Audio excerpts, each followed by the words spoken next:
Hello everyone, welcome back. And Barcelona ties 2-2 to Real Betis, and there's a lot I want to talk about from this game. You know, a 93rd minute equalizer from Betis, who I think played great. It's just frustrating from Barca, and as you can see, I'm in a new setup, so I just wanted to talk about kind of this channel, and I apologize definitely for being very inactive. I just haven't been able to make videos, but I hope I can get on a better schedule.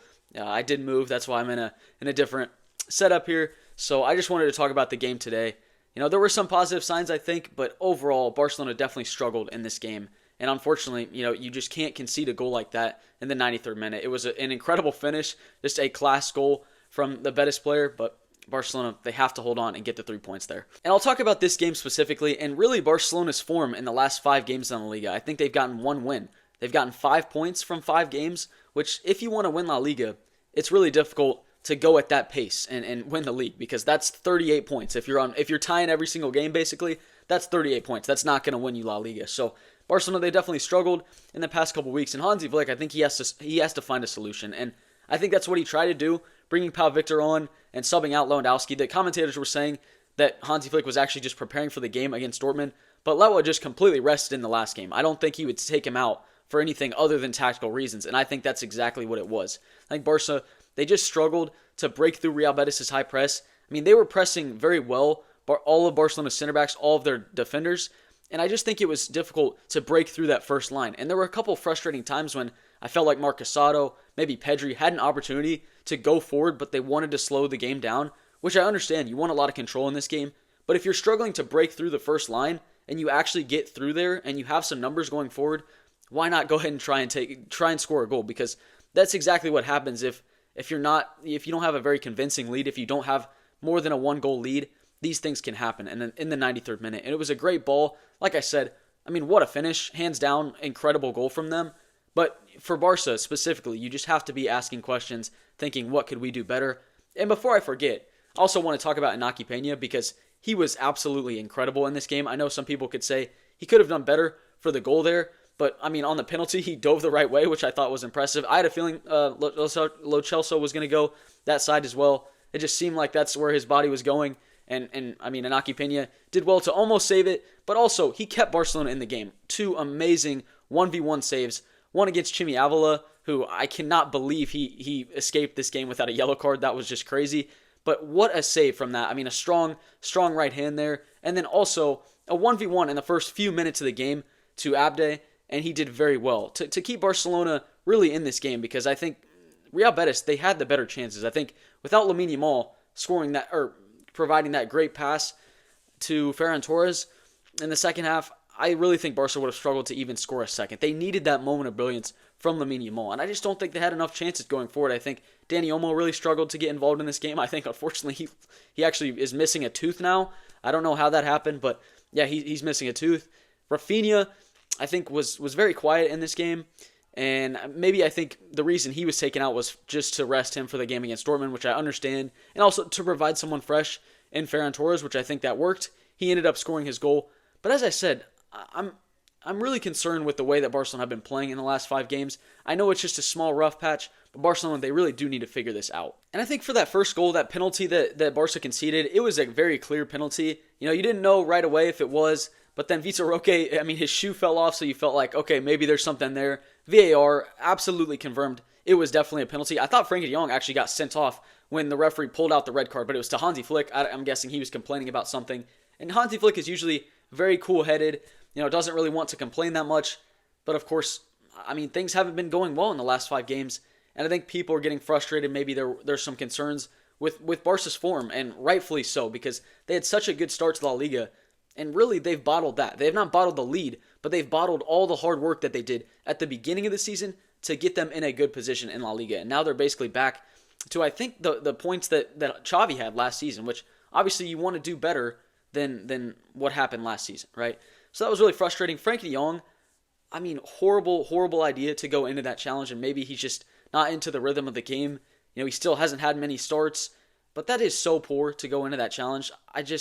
You got to think about risk versus reward, and maybe you'll body him, right? But you want to make it difficult for the other team to score. And I felt like Barcelona at times this season, I mean, I think about the Monaco game, I think about other times that Barcelona have made really poor decisions. You're making it easy for the opposition to score, and that's exactly what they did, because Frenkie de Jong basically took the ball and said, here, I'll place it on the penalty box for you, and you can have a free goal. That's exactly what he did, because Vitor Roque was in a difficult position, and Inaki Peña has made a few great saves in that game.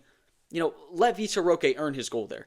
And I wanted to talk about Vitor Roque as well, because I think it was really nice to see him at the beginning of the game, shaking all the hands of Barcelona players. And I know he's came out and said that his time at Barca was difficult. He said he wanted to go back to his farm in Brazil and just escape the pressure, which, I mean, you have to understand that at 18 years old, to make that big move to Barca with, a 30 million price tag on your name, there are a lot of expectations there. Obviously, he hasn't hit his mark yet, but I think he's had a pretty positive season at Real Betis, and I liked what I saw from him today. Obviously, sometimes on the ball, maybe lacked that little bit of quality, but I think running in behind, he was helpful for Real Betis. That's how they got their first goal, because he was making runs in behind. He was pressing well the whole game. And, going on the other end, looking at what Lewandowski did in this game, I don't want to scapegoat. He still scored his goal. He was in the right place at the right time to score that goal, to get Barcelona 1-0 up in the game. But I think the reason that Hansi Flick brought on Pau Victor and Ferran Torres was to bring a different dynamic to Barca's attack, because I think sometimes with Lewa, he's just right by the center backs. He's not really making that many runs off the ball into space. And Real Betis, I heard a statistic from the commentators that they leave a lot of space in behind. They're the third most team separating their center backs from their strikers. So there's a lot of space in their team, right? But Barca, they just were not able to exploit it today. I think Lamine Yamal, he came alive in the second half of the game, but it was just a little bit too late for Barca. They didn't play good enough to really secure 3 points. I thought they definitely could have gotten away with them, but just didn't play good enough today to get a convincing win. And I think another reason Barca conceded that last-minute goal was because of the lack of effort that the players had on the pitch, because not only was it a moment of brilliance, you have to be completely honest and say, hats off to Real Betis, that was just a class goal, what a finish. But also, I just felt like going into challenges, it wasn't 100%. You didn't feel like Barca were going to go on and win the game. 8 minutes seemed like a lot of extra time. I didn't feel like there were that many stoppages in that game, but that's exactly what the referee decided to give. And Barca, they need to lock down that win there. And the same thing happened at Celta Vigo, where you go up, but you're just not able to see out the game. And that's just so important. You have to stay strong defensively. I think Hector Fort came on and had a couple good challenges, but it was just not good enough. And Frankie de Jong, I don't want to scapegoat him, because I think a lot of people do that. But when you come on and you have the captain's armband, you cannot be giving up a silly penalty like that to get Betis back into the game, because at 1-0 down, Barca easily could have went on and scored another goal, right, to make it 2-0, and then it makes it very difficult for Betis. Not that we haven't seen that in the Celta Vigo game, where Barca can also bottle a 2-0 lead, but it's harder to do that, right? So don't make it easy for the other team to get back into the game. And I just also felt like Frankie de Jong, I know he's just coming back, he's got that injury, but I just felt like the effort wasn't there. You have the captain's armband, and it's a game that Barca, they really want to win, to get back to winning ways in La Liga, and you're just not going in 100% to challenges. It just doesn't look like he's even passionate to be there, which I think that's vastly different from someone like Marc Casado, Pedri, Lamine Yamal, that are giving everything to play for Barca. I just feel like there's a disconnect between him and the club right now, and I do feel like this is probably his last season at Barca, and I honestly think it's for the best for club and player. But Lamine Yamal, I also want to talk about what I saw in the second half, because to be 17 years old and to step up like that, not only do you provide the goal for Barca, he also played his part in the first goal, a beautiful goal between him, Pedri, then Koundé, then Lewandowski. That was a beautiful goal from Barca.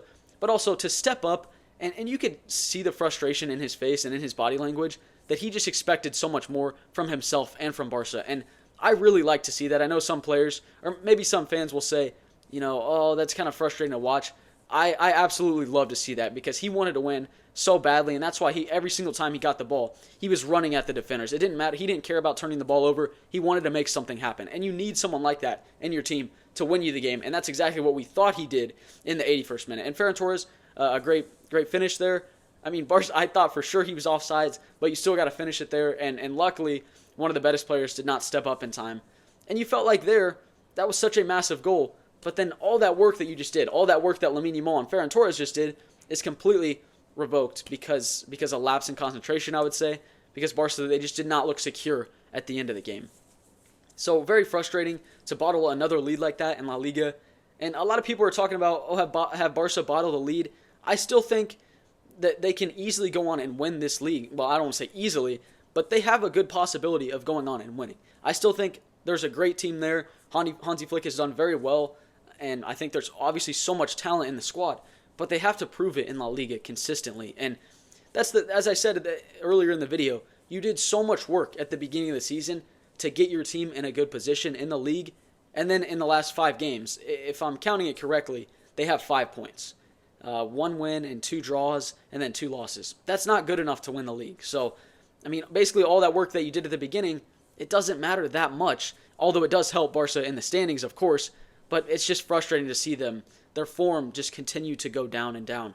But Barca, they have a big game against Borussia Dortmund in the Champions League. That'll be a big test for them. I think that Dortmund and Barca, they're 3 and 4 in the Champions League pot right now, which is great. They've both been very good in the competition so far. So it's going to be a big test for Barca, and Rafinha to be subbed out early. Same with Dani Olmo. It's nice to see those players maybe getting a little bit more rest instead of being completely tired for 90 minutes. But Lamine Yamal, he grinded that entire game to try and get Barca the win. There's frustration towards specific players, or maybe that I just feel bad for them because they put so much effort into this game. I feel way worse about Lamine Yamal and Cubarsí, Casado losing these games than I do for Frankie de Jong. That I maybe I'm just scapegoating him, and maybe I'm frustrated with the loss. I just felt like the body language there. He was running around. It seemed like it was me at pickup, when actually I try harder in a pickup game than that, honestly. And so it's just frustrating to watch that. You want to try and win every game. You want to go into every tackle trying to win the ball, and I just felt like we didn't see that in the last few minutes for Barca, and I do think that's one of the reasons they ended up bottling this game.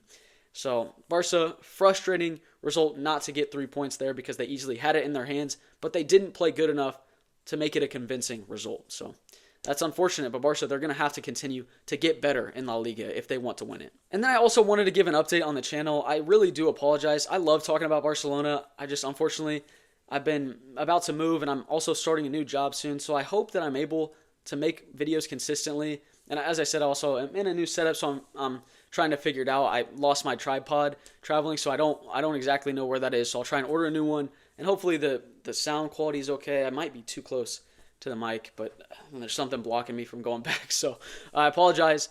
I hope the video is okay. I just wanted to make it. I knew it wasn't going to be the best setup or anything. I'll try and throw some Barca merch in the back, Barca gear. But as always, thank you very much for watching my video. I really do appreciate it, and I know someone commented and also said, I hope you're doing all right, because I hadn't posted in a while, and I really appreciate that. That's very nice, and it shows that I really do love talking about Barca with you all, so I want to continue to make videos, so I need to make time, right? This is something that I'm passionate about. This is something that I want to continue doing, and so I want to continue making Barcelona videos. Maybe at one point I'd like to make a Barca podcast, so if people want to listen in the car or something, I'd like to throw it on Spotify, but I'm horrible with technology, so I just have to figure that out. I mean, I can barely I hope the sound in the mic is working. I'll see you in a couple minutes. But as always, thank you very much. VISCA BARCA. I hope you all have a great rest of your day, and see you all later. Thank you very much, as always, for all the support. Peace.